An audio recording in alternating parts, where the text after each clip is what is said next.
శుభప్రదం జయప్రదం. కూటమి మంత్రుల మధ్య విభేదాలు తారాస్థాయికి చేరుకున్నాయి. టీడీపీ జనసేన మంత్రుల మధ్య సఖ్యత కొరవడింది. నెల్లూరు నేతలతో టెలికాన్ఫరెన్స్ సమావేశంలో మంత్రి నారాయణ ఈ విషయాన్ని బయటపెట్టారు. రేషన్ మాఫియా వ్యవహారంపై నారాయణ స్పందించారు. అయితే తన శాఖను టీడీపీ నేతలు తప్పుపడుతున్నారని నాదెండ్ల మనోహర్ అసంతృప్తి వ్యక్తం చేశారు. నాదెండ్ల మనోహర్ అసంతృప్తిని పార్టీ నేతలకు మంత్రి నారాయణ తెలిపారు. తాము అస్సలు ఎన్డీఏ ప్రభుత్వంలోనే ఉన్నామా అని నాదెండ్ల అడిగారని అన్నారు.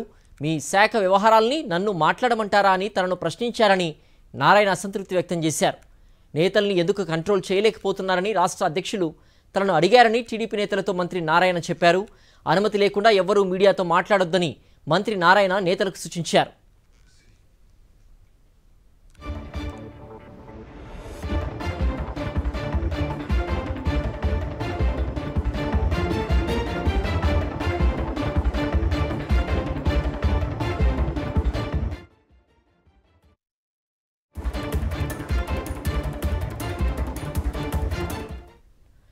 కూటమి మంత్రుల మధ్య విభేదాలు తారాస్థాయికి చేరుకున్నాయి. టీడీపీ జనసేన మంత్రుల మధ్య సఖ్యత కొరవడింది. నెల్లూరు నేతలతో టెలికాన్ఫరెన్స్ సమావేశంలో మంత్రి నారాయణ ఈ విషయాన్ని బయటపెట్టారు. రేషన్ మాఫియా వ్యవహారంపై నారాయణ స్పందించారు. అయితే తన శాఖను టీడీపీ నేతలు తప్పుపడుతున్నారని నాదెండ్ల మనోహర్ అసంతృప్తి వ్యక్తం చేశారు. నాదెండ్ల మనోహర్ అసంతృప్తిని పార్టీ నేతలకు మంత్రి నారాయణ తెలిపారు. తాము అస్సలు ఎన్డీఏ ప్రభుత్వంలోనే ఉన్నామా అని నాదెండ్ల అడిగారని అన్నారు. మీ శాఖ వ్యవహారాల్ని నన్ను మాట్లాడమంటారా అని తనను ప్రశ్నించారని నారాయణ అసంతృప్తి వ్యక్తం చేశారు. నేతల్ని ఎందుకు కంట్రోల్ చేయలేకపోతున్నారని రాష్ట్ర అధ్యక్షులు తనను అడిగారని టీడీపీ నేతలతో మంత్రి నారాయణ చెప్పారు. అనుమతి లేకుండా ఎవ్వరూ మీడియాతో మాట్లాడొద్దని మంత్రి నారాయణ నేతలకు సూచించారు. మరింత సమాచారం మా ప్రతినిధి లోకేష్ అందిస్తారు. లోకేష్, అనుమతి లేకుండా ఎవరు మీడియాతో మాట్లాడొద్దంటూ కూడా మంత్రి నారాయణ నేతలకు సూచించినట్టు తెలుస్తోంది. ఈ సూచనలకు సంబంధించి అలాగే జనసేన టీడీపీ నేతల మధ్య గ్యాప్కి సంబంధించిన పూర్తి అప్డేట్స్ ఏంటి?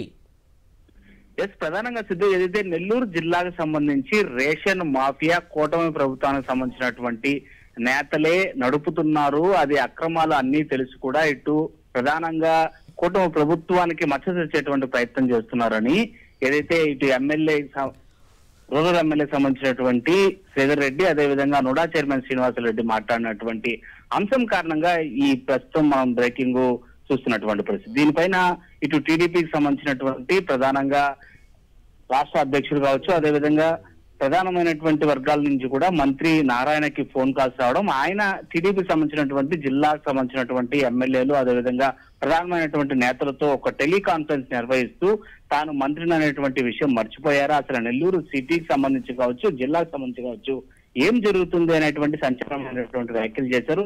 రేషన్ మాఫియా వ్యవహారం పైన స్పందించినటువంటి నారాయణ నేతలు కంట్రోల్లో లేకపోవడం చాలా బాధాకరమని, అసలు ఎవరిని అడిగి మీడియాతో స్పందిస్తున్నారు, గొప్పల కోసం ఎవరికి వాళ్ళు స్టేట్మెంట్లు ఇచ్చుకోవడము ఎలాంటి పరిస్థితికి దారితీస్తుందని కనీసం ఆలోచన చేశారా? చిన్న చిన్న పంచాయతీలు వారానికోసారి 10 రోజులకు ఒకసారి ఇటు డిప్యూటీ సీఎం ముందరికి మీరు చేసేటువంటి కారణాల దృష్ట్యా మీరు చేస్తున్నటువంటి స్టేట్మెంట్లు తాను సమాధానం చెప్పుకోవాల్సినటువంటి పరిస్థితి వాటిల్లుతుందని చెప్పి కూడా ఆయన ఆ టెలికాన్ఫరెన్స్ లో మాట్లాడినట్టు కూడా మనకు స్పష్టమైనటువంటి సమాచారం ఉంది.